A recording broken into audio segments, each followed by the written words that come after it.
This is Cameroon Calling.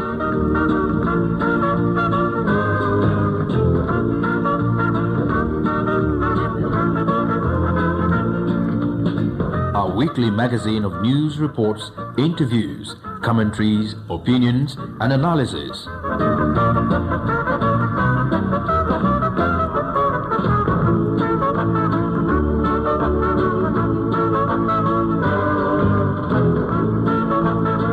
Cameroon Calling is a production of the News Department of the Cameroon Radio Television Corporation, CRTV.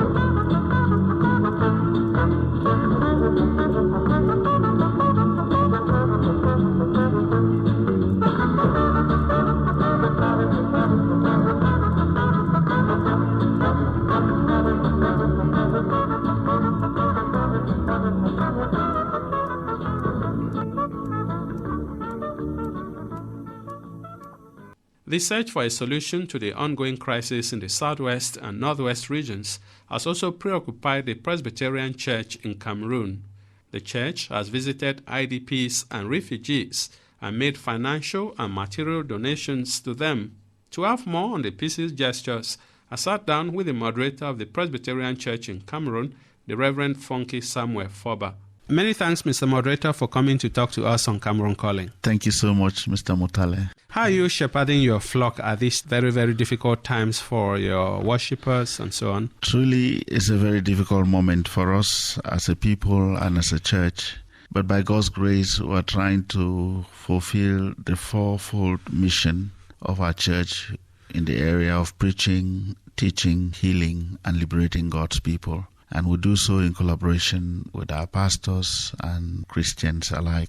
Because of the crisis, we are also trying in the economic sphere to see how we can put a solid platform to move the church from self-reliance to self-sufficiency. And shepherding too takes into consideration the social aspect of our Christians. And so we'll do everything to see how we can make our fellowship warmer with the growth of many new Christian family units, and we'll do so by encouraging them through retreats and through other activities that bring them together and make them stand for one another as a family in this moment. So it's quite a huge responsibility to shepherd God's people within this crisis moment, but we are very thankful to God that He has not left us at the crossroads.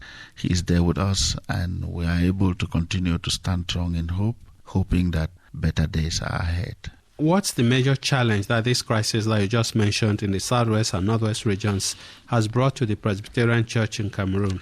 The first challenge is that we are unable to administer to God's children in a more effective way that we used to do in the past. Most of them are in the bushes. Some of them are refugees in neighboring Nigeria. Our pastors are displaced. Everybody is living in fear. And so it becomes very difficult to administer to our people. Secondly, the institutions that were enabling the church to fulfill the fourfold mission, like in healing and in teaching, our schools and our hospitals, most of them have been closed down.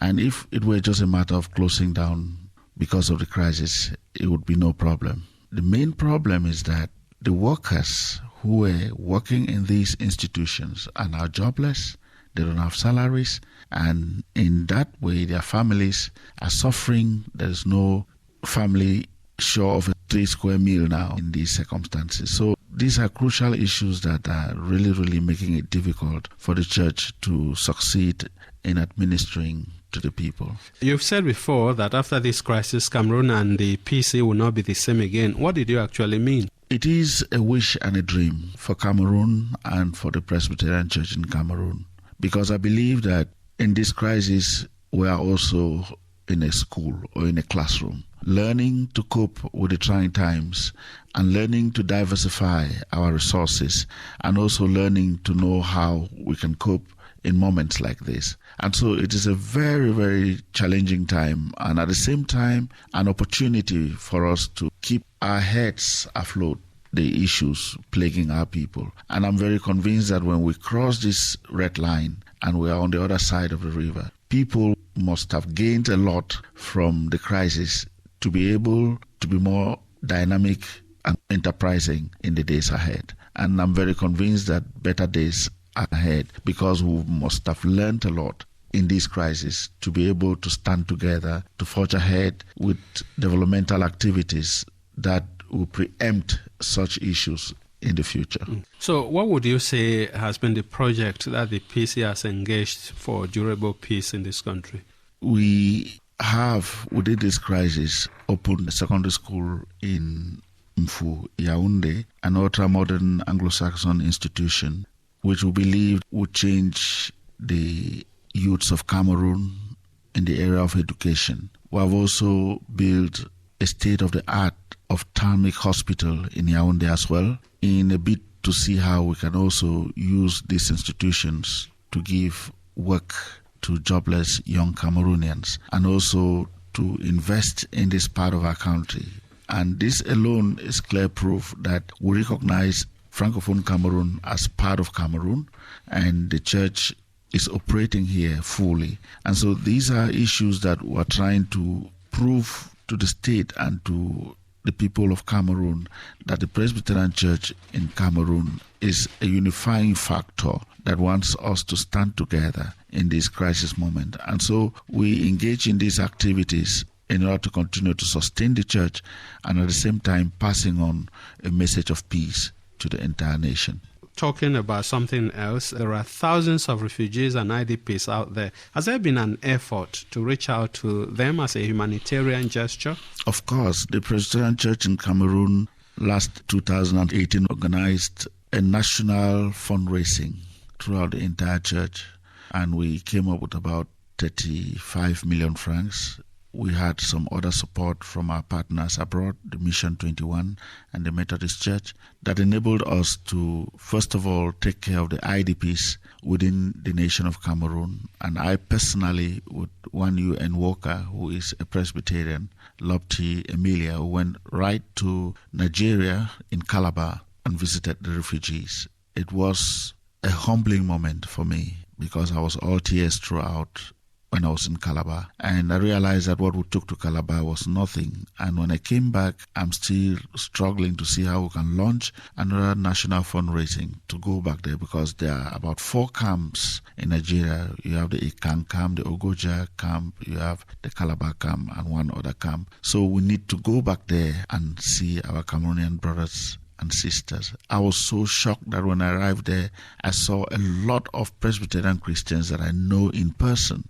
And so we did our little best, which was just like a drop of water in an ocean. So we are up to that. Recently, we are giving support to our displaced pastors. We wrote a little project to our partners abroad, and we're giving support to our displaced pastors who have been thrown out of their parishes. Some of the houses burned down, and they're living really in confused situations. So we are supporting them. We wrote another project where we're having traumatic seminars in order to bring our pastors and some Christians out of the traumatic situation they are going through within this crisis. So the church is doing a lot at our limit. We don't have the capacity because the resources are not there, considering that most of our units that used to raise income for the church are all cracked down as well. But we are into it. And after that, we also said congregations at their level, congregations that are still functional, especially congregations within Francophone Cameroon, are also carrying out humanitarian activities at the level of the congregations, at the level of the presbytery, in catering for the internally displaced brothers and sisters of the Anglophone extraction. 2019 is an election year in the PC, particularly the election of the moderator of your church. What's your state of mind? Are you confident that you'll be re-elected? Why should they not have a new face at the helm of your church? What has Funky achieved? You know, Funky cannot state clearly what Funky has achieved. It is others who can now say this is what Funky has achieved. It will be like blowing my own trumpet.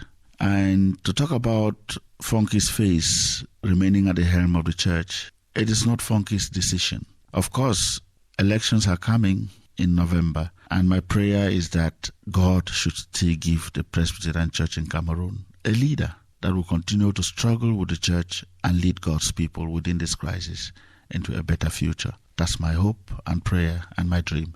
That leader might be Funky and it might not be Funky. Reorganization has started at the level of the congregations.